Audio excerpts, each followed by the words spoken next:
మీరు వాడుతున్న సబ్బులు బాత్ సోప్సా లేదా టాయిలెట్ సోప్సా? అదేంటి మేము వాడుతున్న సోప్స్లో ఈ 2 రకాలు ఉన్నాయి అనుకుంటున్నారా? అవునండి, మీరు వాడుతున్నది రియల్గా ఎలాంటి సోపు అనేది మీరే చెక్ చేసుకోవచ్చండి. అది ఎలాగంటారా?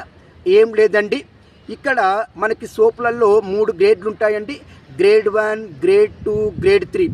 గ్రేడ్ 1 వచ్చేసి 76% అండ్ అబోవ్ TFM ఉంటుంది. గ్రేడ్ 2 వచ్చేసి 70% అబోవ్ TFM ఉంటుంది. అండ్ గ్రేడ్ 3 వచ్చేసి 60% అబోవ్ TFM ఉంటుందండి. ఇంతకీ TFM అంటే total fatty matter. According to Indian bureau standards ప్రకారము మనము గ్రేడ్ 1 సోపులు మాత్రమే బాత్ సోప్స్ అండి. రిమైనింగ్ గ్రేడ్ 2 అండ్ గ్రేడ్ 3 అనేవి ఇవి టాయిలెట్ సోప్స్. మరి TFM వాల్యూ అనేది మీరు సబ్బుకి వెనుక సైడ్ చెక్ చేసుకోవచ్చు. ఇట్లు దినేష్ గంగసాని.